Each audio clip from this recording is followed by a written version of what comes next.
Hello! അങ്ങനെ പത്തരമാറ്റു പുതിയ പ്രൊമോല്. എൻ്റെ പൊന്നോ! നമ്മുടെ മുത്തശ്ശൻ അനിയുടെ അടുത്ത് പറയാണ്. അതായത് ആ ഒരു ഡിസൈനേഴ്സിന്റെ കോമ്പറ്റീഷൻ വരുന്നുണ്ടല്ലോ. അതില് ജയിച്ചാല് നിനക്ക് തന്നെയാണ് വില. അല്ലാണ്ട് അതിനിടയിലേക്ക് ആദർശിനെ കുത്തിക്കയറ്റേണ്ട കാര്യമില്ല എന്നൊക്കെ നമ്മുടെ മുത്തശ്ശൻ ഭയങ്കര അഭിനയം അഭിനയിക്കുവാട്ടോ.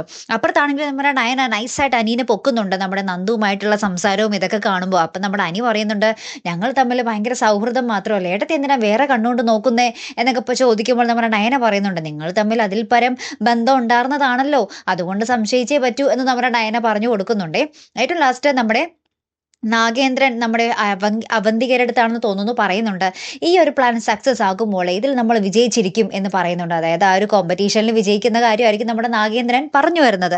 ഏറ്റവും ലാസ്റ്റ് നമ്മുടെ ആദർശ നയനയോട് പറയുന്നുണ്ട്, "AN ജ്വല്ലറിയെ ഞാൻ തകർത്തിരിക്കും നയന. ഇതെന്റെ ഒരു വാശിയാണ്" എന്നൊക്കെ പറഞ്ഞ് നമ്മുടെ ആദർശ് ഭയങ്കര കോൺഫിഡൻസിൽ പോകുന്നുണ്ട്. അപ്പൊ നയന ഇങ്ങനെ മനസ്സിൽ പറയുന്നുണ്ട്, "അത് തന്നെയാണ് മുത്തശ്ശന് വേണ്ടത്. ആദർശേട്ടൻ എല്ലായിടത്തും ജയിക്കണം" എന്നിങ്ങനെ പറഞ്ഞു നിൽക്കുന്ന രംഗങ്ങളാട്ടോ കൂട്ടുകാരെ ഏറ്റവും ഒടുവിൽ കാണുവാൻ സാധിച്ചതേ. കാത്തിരിക്കാട്ടോ അടുത്തൊരു വീഡിയോയുമായി വരുന്നത് വരയ്ക്കും ഗുഡ് ബൈ.